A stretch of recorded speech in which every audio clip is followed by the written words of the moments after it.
Let's go to Boston and talk to Afrasiabi, author and political scientist. Welcome to the program, sir. Mr. Afrasiabi, we know the Western Bloc's position on Iran, but it would be interesting to know what role Russia plays in this game. Well, Russia is and always has been an important player in these negotiations, and the news from Moscow by Mr. Lavrov is a very good one that indicates that, as he said, major disagreements on an initial agreement have been resolved, and now the parties are set to sign a deal come Wednesday in Geneva.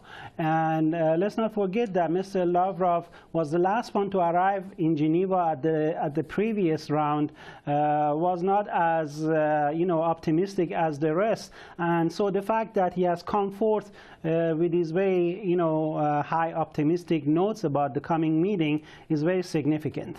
And how positive is Russia about ties between the Iran and West being mended?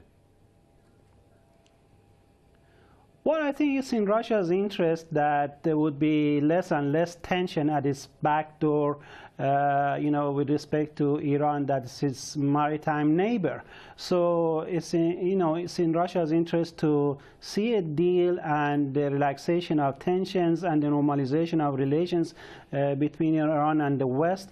And Iran does not see this as a zero-sum game, that this would come at the cost of Russia. Iran's interest is to have normal, thriving relations, trade and other relations with all its neighbors and non-neighbors, including Russia. So I think the Russians have come to this conclusion that it's to their benefit that this unnecessary nuclear crisis ends. And if I may add, even France is under tremendous pressure by the international community after their sabotage of the previous round, and I think that they will come around and be signatory to this deal. Well, with all this, I mean, there is disunity among the P5+1. With this disunity, how optimistic can Iran be in securing its nuclear rights, especially the rights to nuclear enrichment? Because Iran has said that a true deal will only be reached if all of its rights are included.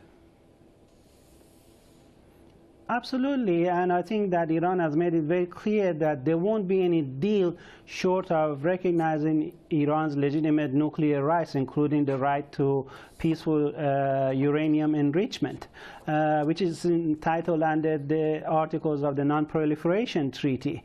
So I think that the Iranian negotiation team has done a superb job at bringing the parties to the verge of recognizing Iran's nuclear rights, and therefore this will not be a deal where Iran will fall short of its rights. I think that Iran's rights will be secured, and we will reach a reasonably successful agreement that would be satisfactory to the concerns of both sides, hopefully.